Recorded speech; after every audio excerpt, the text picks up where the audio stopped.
Bismillah. Bonjour à tous. Je voudrais vous parler aujourd'hui du sionisme. Du sionisme qui est devenu une idéologie appliquée sur le terrain par les sionistes eux-mêmes au Maroc et surtout en Palestine. Au Maroc, à nos frontières. C'est pour ça que c'est un danger pour nous, pour l'Algérie. Je peux vous dire que le sionisme, comment a-t-il démarré? Il a démarré avec la famille Rothschild, véritablement. C'est elle qui a financé le développement de cette idée, de cette idéologie, pour implanter un État pour les Juifs en Palestine. Ça a démarré en 1814, quand le fondateur des Rothschild, le père de la famille, le Mayer Amschel Rothschild, a remarqué que son fils, Nathan, est plus intelligent que ses frères, est très bon dans les affaires, et dans les négociations, dans tout ce qui est commerce, il est fort. Alors il a envoyé son fils, Nathan, à Londres. Et Londres, c'était la capitale du capitalisme. C'était la capitale de la révolution industrielle, c'est le démarrage de la révolution industrielle. À ce moment-là, d'un seul coup, en 1814, il est devenu vraiment très riche, Nathan Meyer Rothschild, le fils du fondateur. Et pour faire valoir sa présence en Angleterre, il a donné 1,2 million livres sterling pour financer les guerres contre Napoléon, les guerres de l'Empire britannique, si on peut dire, contre Napoléon en Europe. Et en 1815, une année plus tard, une année après, Napoléon est revenu au pouvoir. Ce Nathan a propagé une fausse information au milieu boursier de Londres, comme quoi Napoléon a gagné la bataille de Waterloo. Eh oui. Et à ce moment-là, une panique a gagné la place boursière de Londres. Les commerçants, les capitalistes, ceux qui ont des actions, ceux qui ont des usines, etc., se sont mis à vendre tout ce qu'ils ont, à bas prix, pour s'en débarrasser, étant donné que Napoléon va traverser la Manche et va envahir l'Angleterre. À ce moment-là, Nathan a tout acheté, a tout ramassé, a tout raflé.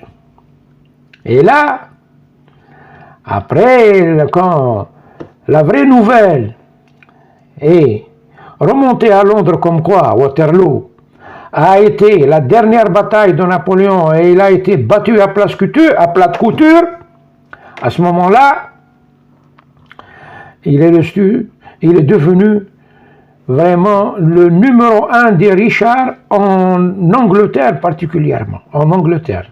Et je dirais même en Europe. Et là, pour montrer son engagement toujours avec la couronne britannique, il a donné un don, 9,5 millions de livres sterling à la Banque royale de Sa Majesté. Eh oui, là il a démontré vraiment qu'il est avec l'Angleterre. Et l'Angleterre lui a vraiment rendu un service plus tard, surtout à M. Rothschild. Ensuite, il y a eu 1817. Alors là, d'un seul coup, il est devenu le plus riche. Il a gagné 600 600 millions de livres sterling par ses affaires et ses usines qu'il a revendues en 1817. Ensuite, il y a eu la fondation du Congrès sioniste mondial le 27 août 1897 par Theodor Herzl à Bâle, en Suisse. Et là, il a réuni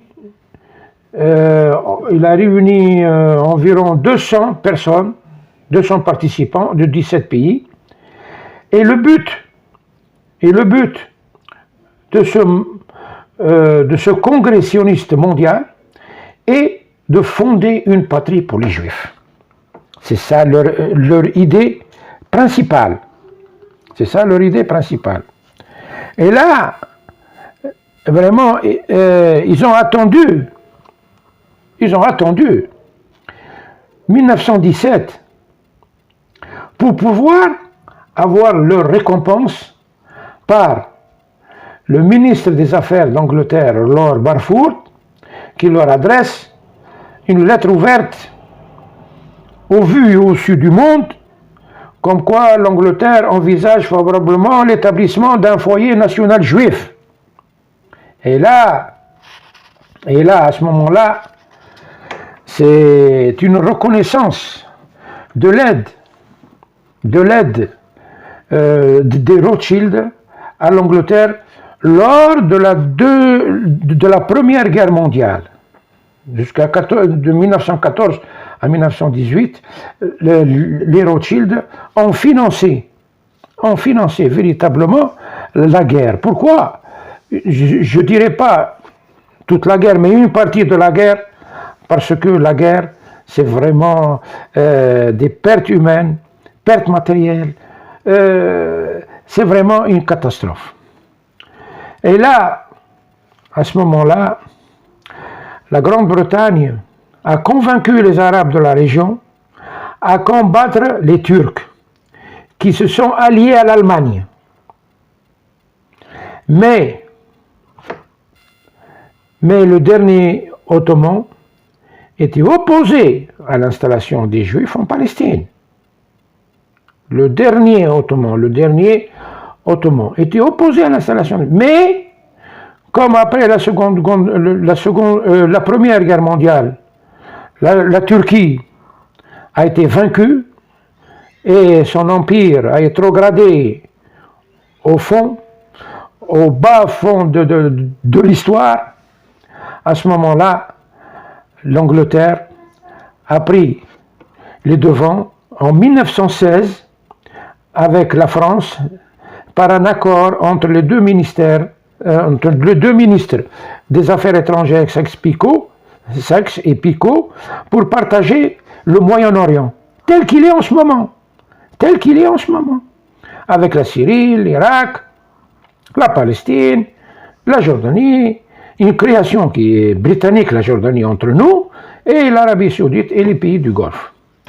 Et c'est ainsi que le Proche-Orient, on dirait le Mashriq al-Arabi, le Mashriq arabe a été comme ceci divisé.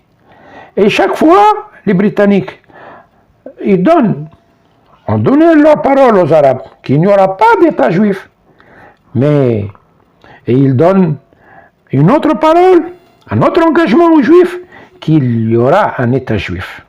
Le double jeu qui a divisé les peuples en plusieurs États comme cela est maintenant. C'est comme c'est actuellement. Et le 29 novembre 1947, alors là, c'est la division, c'est le partage de la Palestine entre deux Palestiniens arabes palestiniens et juifs. À ce moment-là, il y a l'envoyé spécial de l'ONU, Folke Bernadotte, le comte de Bernadotte, a remarqué que les sionistes commettent des crimes sur crimes. Commettent des crimes sur les réfugiés qui fuient leur maison sous la menace des armes et des tueries qui sont effectuées par les groupes sionistes, les groupes terroristes sionistes, a remarqué ceci et a demandé aux Nations Unies de s'occuper de ces réfugiés. À ce moment-là, les sionistes l'ont condamné à mort. L'ont condamné à mort et le 17-09-48 à Jérusalem, ils l'ont assassiné. Et l'assassinat avec les sionistes, c'est un État.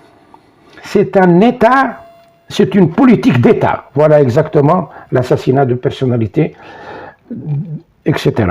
C'est ce qui se passe actuellement jusqu'à cette heure-ci. C'est une politique d'État, l'assassinat de personnalités arabes ou palestiniennes. Maintenant, je m'arrête à ça et à la prochaine vidéo, je vous parlerai de la suite, comment les Juifs, ou plutôt les sionistes, ont tenu bon et vraiment établi un État en Palestine. Wassalamu alaikum wa rahmatullahi wa barakatuh.